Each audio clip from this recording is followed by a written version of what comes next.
Next question, a very, very important X-ray. Can you identify the fracture shown in the X-ray? So let's discuss this question. What do you see here? See, this is an X-ray of the forearm, and we know that there are two bones here, isn't it? You have the radius and the ulna. Now, how do you differentiate these two?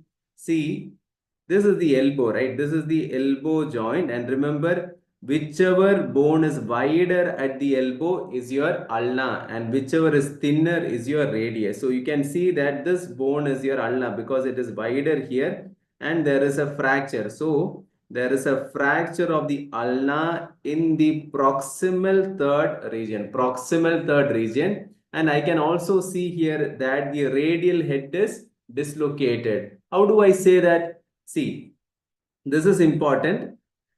Whenever we draw a line through the center of the radius like this, it should always pass through this structure, the base of the humerus. And this area is what we call as the capitulum.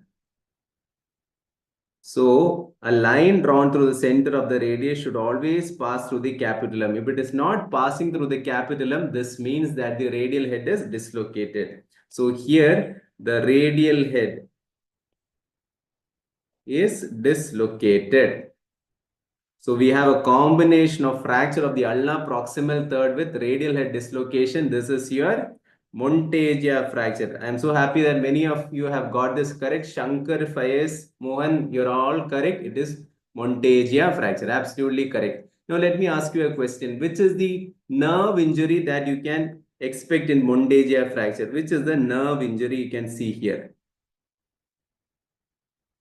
There is a very important nerve that passes very close to the head and neck of radius, which can get compressed because of a dislocation there. This is your posterior interosseous nerve. Posterior interosseous nerve.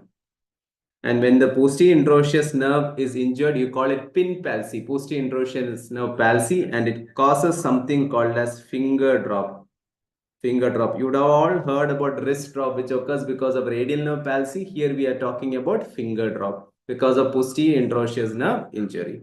Anuj, absolutely correct. 5 is correct. Excellent. Okay. So now tell me, what X-ray is this? This also is a very important X-ray. Has been asked multiple times. Don't confuse this with Monteggia. Here, what do you see? Can see that there's a wrist joint, and the wide bone at the wrist is which bone? It is your radius, isn't it? The wide bone here is your radius. And you can see that there is a fracture of the radius in the distal third. Here you can see that the ulna and the radius are not touching each other distally. This means that there is a dislocation of the distal radioulnar joint. Distal radioulnar joint dislocation.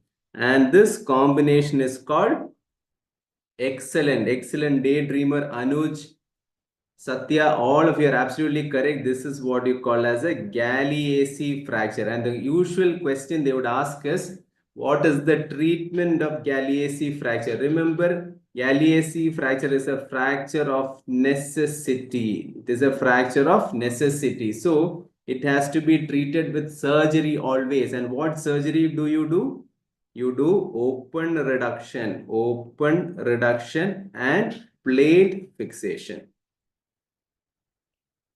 All these are important previous year questions. So all these are important points. Okay. So do read all these before going into your exam.